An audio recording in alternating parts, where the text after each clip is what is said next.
ქრისტიანულ სამყაროში ქრისტეშობა ერთ-ერთი ყველაზე დიდი და კარგი დღესასწაულია. ჩვენ ამ დროს ზეიმობთ ქრისტეს, ჩვენი მაცხოვრის შობას. ქრისტეშობას უსწრებს 4 კვირიანი პერიოდი, ჟამი, ამას ქვია ადვენტი, ეს ლათინურად არის ადვენტი, რასაც აქვს ორი მნიშვნელობა. ამ ადვენტის დროს, ამ 4 კვირის განმავლობაში ჩვენ ვემზადებით ქრისტეს შობისათვის და ამავე დროს ვემზადებით ქრისტეს მეორედ მოსვლისათვის. შობამდე ჩვენ ვამზადეთ 4 კვირა. პირველ კვირა იყო სახარებაში, ჩვენ პირველ კვირა იყო იფხიზლე. არა მხოლოდ უნდა იფხიზლე ფიქრზე, ან რაღაცები, ან მახვაზე, უნდა გააკეთო რას მზადა უნდა იყოს ღმერთი მოსვლისათვის. და ეს მეორე კვირა არის მოასწორე ბილიკები. და ეს მოასწორე ბილიკები თქვა რომ უნდა ჩვენი გულზე ბევრი რამე შეიძლება ცუდი რამე იყოს, ან სხვებისთან ერთად თუ რაღაცები ცუდი გააკეთე, უნდა მოასწორე რომ როცა ღმერთი მოვა, როცა შობა იქნება, მზადა გულში ბილიკები არ იყოს. მესამე კვირა გულში უნდა იყოს სიხარული და თქვა რომ ჩვენც იმ კვირაში უნდა იხარე.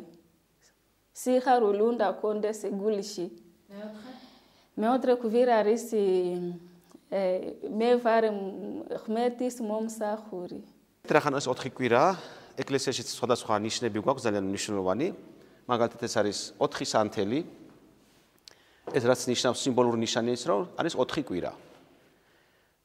პირველი კვირას იქნება მხოლოდ პირველი სანთელი, მეორე კვირას პირველი და მეორე, მესამე კვირას მესამე, პირველი, მეორე, მესამე და ასე შემდეგ.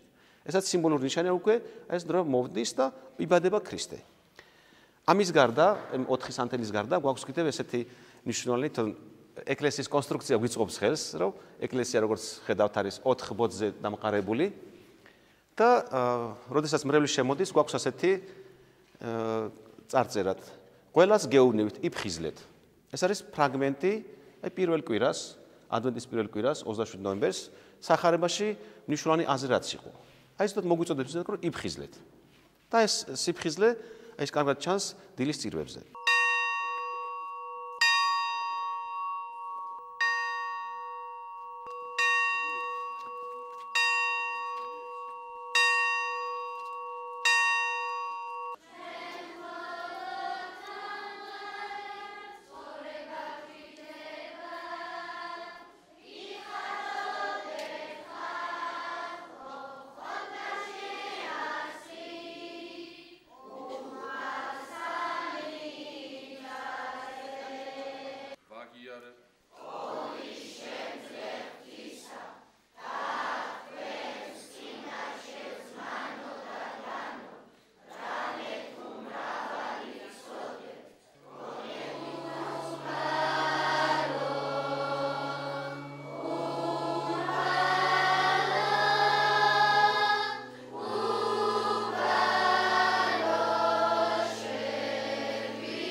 ამ დღისათვის ჩვენი სუფრა უნდა იყოს მდიდარი, ველოდებით ჩემ მეკლეს, ვინც მოვა, ან არჩეული მეკლე, იმან უნდა თქვას პირველ რიგში, შემოვადგი ფეხი, აქ წყალობდეს ღმერთი, ჩემი ფეხი კვალი ანგელოზი, ამინ.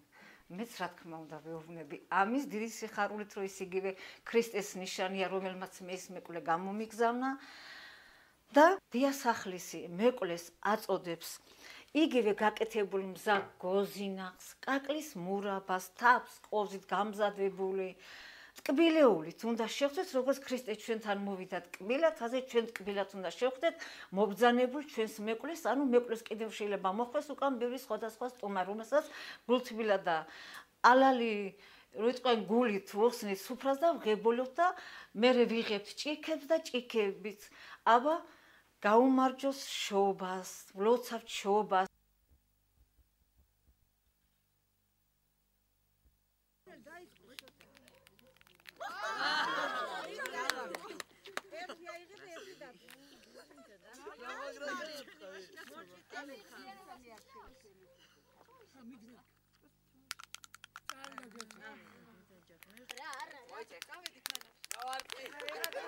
მესხური ტრადიციების მიხედვით ჩვენ ბავშვები დავდიოდით კაკალზე სოფელ მთელ სოფელში ოჯახებში დავდიოდით ვაგროვებით ამ კაკალს.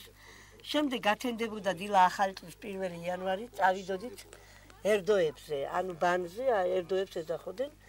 ამ ერდოებზე დაყოფილი იყო ხალხი, დიდ მამაკაცები, ქალები, ბავშვები და ვაგორებით ხოლმე კაკალს.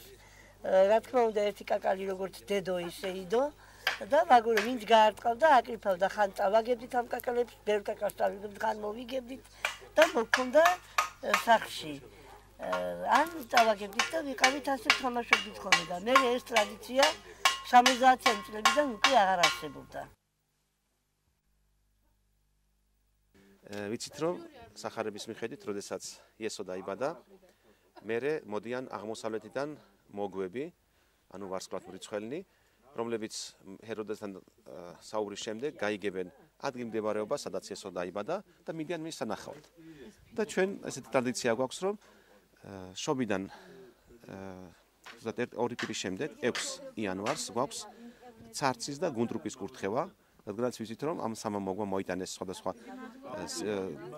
გუნდრუკი სიმდიდრე და იესოს თაყვანისცეს და ჩვენ ვაკურთხებთ ამ ცარცს.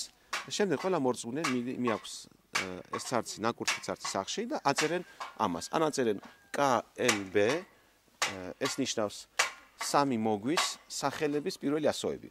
ესენი იყვნენ კასპერი, მელხიორი და ბალტაზარი. და 2011 წელს, ესე იგი ამ წელს იყო. ან კიდე მეორე ფორმა არის ამ გამხატულებს, ეს არის იოსები, წმინდა იოსები, ღვთისმშობელი მარიამი და იესო, ანუ წმინდა ოჯახი. ესეთი ორი ფორმა, ესე რომ ვინც და მე ძალიან სასიამოვნო, როდესაც გაივლი და სახლის კარებზე აწერე, უკვე იცი რომ იქ მორწმუნე კათოლიკე ცხოვრობს.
თითოეული თავის ქალაქში.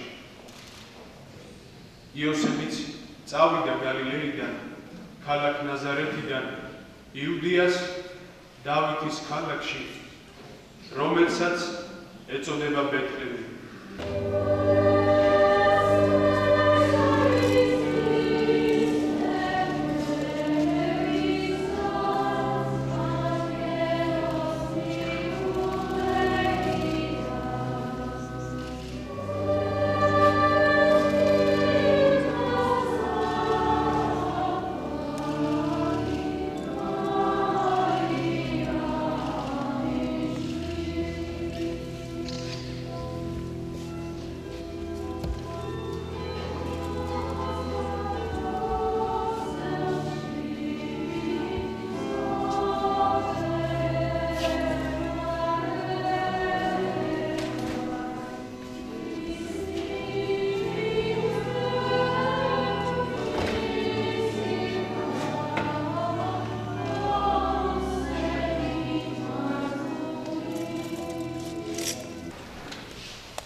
შობარი დიდი დღესასწაული არის აგრეთვე მნიშვნელოვანი მისი აზრი. იესო ღმერთმა გახდა განკაცდა და გახდა ადამიანი და ამიტომ ყოველი ადამიანი გახდა მნიშვნელოვანი და მისი ღირსება, ადამიანის ღირსება არის ღმერთი ღირსება.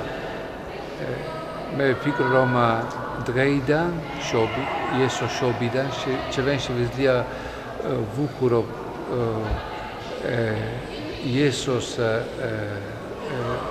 სახე ყოველი ადამიანში და შევიძლია ვუხუროთ ყოველი ადამიანის სახე ღმერთის სახეში. და ამიტომ ეს ერთიანობა არის ყველაზე დიდი საიდუმლო, რომელიც მოდის ამ დიდი დღესასწაულიდან.